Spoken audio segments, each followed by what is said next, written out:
Estamos de regreso, gracias por continuar con nosotros y como cada miércoles le damos la bienvenida a nuestro colaborador Samuel Armando Cruz Trujillo. Samuel, ¿cómo estás? Muy buenos días, te escuchamos, adelante.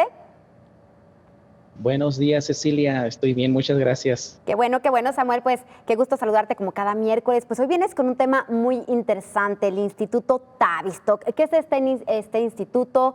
¿Cómo nace y a qué se dedica? Bueno, en realidad la historia del Instituto Tavistock es bien interesante. De hecho, yo solamente la compararía con otra institución muy similar, que es el ISR o la Escuela de Frankfurt. Y hay una confusión bien interesante y muy importante, Cecilia, porque muchos pseudo analistas acerca de este tema, lo primero que dicen es que Tavistock se creó en 1947. Eso es un error garrafal porque estamos borrando muchos años de historia del Tavistock. De hecho, se remonta hasta 1912, cuando Hugh Crichton Miller y John Rollin Rees fundan una clínica de estadía para los ancianos, pero posteriormente en 1913 en Wellington House, donde se crea el centro de lavado de cerebros de la Primera Guerra Mundial, que fue la propaganda de la Primera Guerra Mundial, empiezan a trabajar estos personajes con el primer ministro David Lloyd George, que puso a cargo a Charles Masterman, a un periodista judeo británico, que llama a sus colegas a trabajar con él, personas muy interesantes como George Bernard Shaw, Hall Caine, H.G. Wells, James Bryce, personas muy apegadas al campo de la literatura, y empiezan a crear la propaganda, esa propaganda que se traduce a través de los panfletos en los que se retrataba a los alemanes como asesinos insaciables durante la Primera Guerra Mundial, Cecilia. A ver, pero este instituto nace como una escuela de psicología, o cuál era su función primeramente, y por qué dices un centro de lavado de cerebros en la Primera Guerra Mundial. Bueno, en sí, en la Primera Guerra Mundial no nace directamente como una institución de enseñanza, nace como una clínica que llevaba el nombre de Clínica Tavistock Square para trastornos nerviosos funcionales, pero una vez que termina la Segunda Guerra Mundial es cuando se funda, en 1920. A la vez, en 3 años después, se fundó la Escuela de Frankfurt, pero no es tema de ahora. Y ahí es donde viene la confusión, porque en 1947 es cuando se refunda la clínica Tavistock Square y se crea lo que hoy se conoce como el Instituto Tavistock de Relaciones Humanas. Pero es muy interesante ver que uno de los fundadores, John Rollin Rees, recibe una fuerte financiación de un banquero de nombre Montague Norman. Les sonará mucho a las personas que estudian historia Montagu Norman, para que fundara lo que él era su sueño. En 1945 había publicado un libro que se llamaba la conformación de la psiquiatría a través de la guerra, ya para la Segunda Guerra Mundial estamos hablando, y él en ese libro escribió que su sueño era fundar o crear un ejército de psiquiatras. Y curiosamente, con esta financiación que le da Montague Norman, funda lo que es la Federación Mundial para la Salud Mental en 1948. O sea que él deja la dirección de Tavistock, de la clínica Tavistock, en 1947 para fundar la Federación Mundial para la Salud Mental. Pero no, hay que decir que en un principio, Cecilia, la clínica Tavistock Square se dedicó, desde un principio se puso una meta muy alta, que era comprender de dónde provenía el shell shock, lo que conocemos en español como el estrés postraumático que presentaron los soldados después de la Primera Guerra Mundial, porque hay que decir que antes de la Primera Guerra Mundial, la única guerra importante que había sucedido en Europa era la Guerra Franco-Prusiana, que básicamente fue una guerra de un año en la que peleaban solamente mercenarios. Entonces, no se había puesto la atención en esto cuando después se empiezan a presentar los horribles efectos del shell shock, del estrés postraumático. Y ahí es donde ellos se preguntan cómo poder ayudar a los soldados que presentaban esto, pero da un giro muy interesante en medio de sus estudios para ya no buscar la forma de ayudar a solucionar estos problemas, por ejemplo, los que vemos aquí en la pantalla, ¿no? eh, problemas de raíz bien increíbles, ¿no? Horribles realmente, sino cómo provocarlos. Y esto es lo interesante, porque en la Segunda Guerra Mundial, Cecilia, se desarrollan los programas de bombardeos masivos a través del Instituto Tavistock, uno de los más famosos, el bombardeo de Dresde, el cual fue presentado por Frederick Lindman, perdón, que llevaba el nombre, muchos lo conocen como Plan Lindman, pero que en realidad se llamaba The Housing, es decir, desalojo, y en efecto fue un desalojo violento de los alemanes durante la Segunda Guerra Mundial.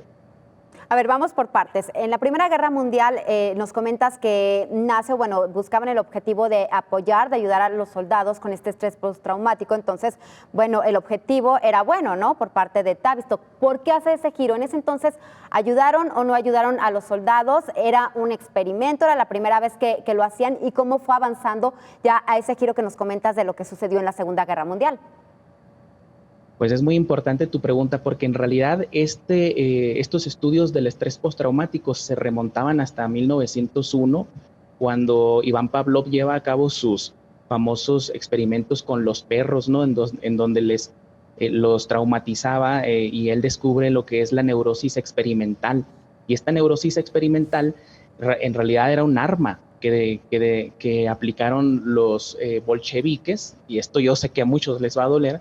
Los bolcheviques lo aplicaron en la población rusa. ¿Para qué? Para resetearlas mentalmente y volver a crear ese mundo supuestamente utópico que ellos querían, ¿no? A través de la checa, ¿no?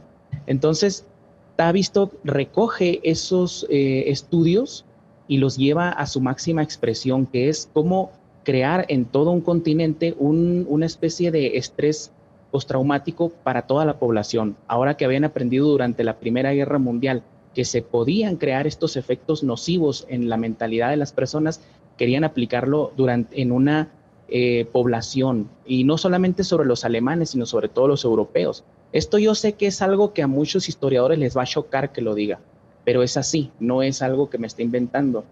Los alemanes se convirtieron después, durante los bombardeos de Dresde y de Colonia, en conejillos de indias para ver cómo reaccionaban las personas a un estrés que los llevara a un estado de shock, para dejarlos preparados para la instauración de un nuevo orden mundial. Que esto del nuevo orden mundial no tiene nada que ver con extraterrestres en teoría de la conspiración, es simplemente una palabra que expresa el final de un orden establecido y el nacimiento de otro. ¿Y cómo lo hacían, Samuel? ¿Cómo implementaban este experimento? ¿Cómo lo hacían? ¿Buscaban una población objetivo o era población en general? ¿Cómo realizaban este tipo de ejercicios o experimentos?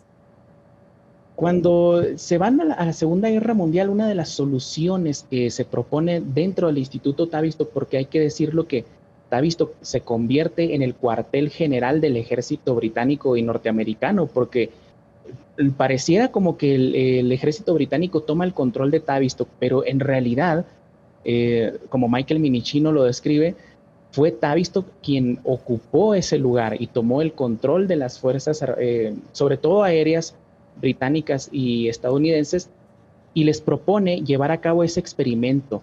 El experimento es de los bombardeos masivos sobre la población civil alemana, que había sido, como tú dices, seleccionada previamente para ver cómo reaccionaban estas personas en un estado de shock, como lo fueron los bombardeos, ¿no? Porque prácticamente no quedó un esqueleto la ciudad de Dresde, por ejemplo.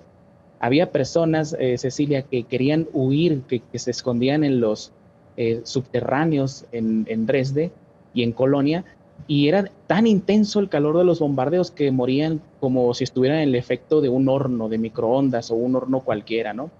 Había también personas que quisieron escapar corriendo por las calles, y como los pavimentos en Alemania, cuando llegó el nacionalsocialismo, pues no eran como los de México, ¿no? De 10 centímetros de espesor, ¿no? Eran muy importantes, espesores de 60 centímetros, pero se había derretido de tal forma que la gente que corría se quedaba enterrada en ellos. Fueron escenas de terror, realmente.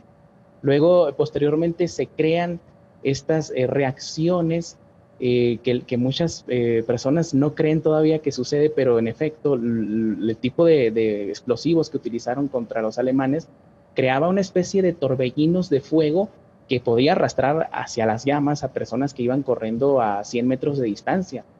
Y imagínate, los alemanes quedaron totalmente traumatizados con esto. ¿Y cuál fue el resultado? ¿Qué pasó con la demás población que no estaba dentro de, pues bueno, estos lugares que fueron atacados? Cuando ven los alemanes que los aliados, y no solamente los alemanes, ¿no? Sino los países de fuera, por ejemplo, en los propios países de América, cuando ven esa reacción tan violenta de los aliados, se abre la puerta a lo que ellos llamaron el nuevo orden mundial. Y por ahí un analista muy interesante mexicano, que con muchas cosas no comulgo con él, pero no se puede negar que es muy, muy buen analista, que es don Alfredo Jalife. Él menciona que básicamente los aliados llegaron con los países neutrales, por ejemplo con México, y le dijeron, mira, nosotros fuimos capaces de hacer esto en Europa, de destruir totalmente el país de Alemania.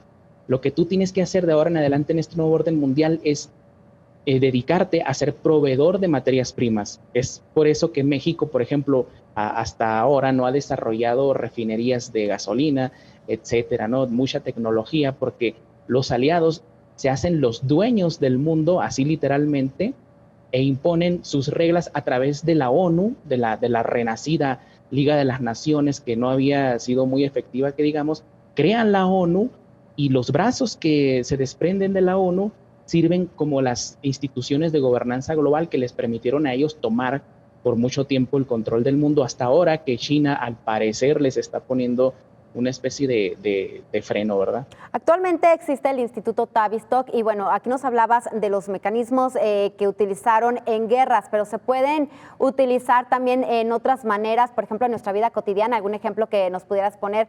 Porque, pues bueno, tú buscas en internet Instituto Tavistock y te sale lavado de cerebro. Sí, bueno, está muy mezclada la información seria con información fantasiosa, pero lo cierto es que en 1960 los doctores, los dos de los científicos más destacados de Tavistock, como lo fueron Eric Trist y Fred Emery, desarrollan un trabajo muy importante que se llamó la la teoría de la turbulencia social, y esto va directamente para responder tu pregunta. Ellos decían que a través de la turbulencia social se podía influenciar en la gente, en el ciudadano de a pie, para que aceptara decisiones tomadas en las altas esferas del poder. ¿Cómo lo hacían? A través de shocks, de shocks, por ejemplo, de cortes de luz, cortes de energía, de agua, violencia en las calles. De hecho, ellos Samuel, discúlpame, te voy a tener que interrumpir. Ya sabes, el tiempo en televisión es muy corto, pero no me enojo porque la próxima semana podemos abordar y ampliar un poquito más este tema que es muy interesante. Muchísimas gracias. Te mandamos un abrazo y nos vemos el próximo miércoles.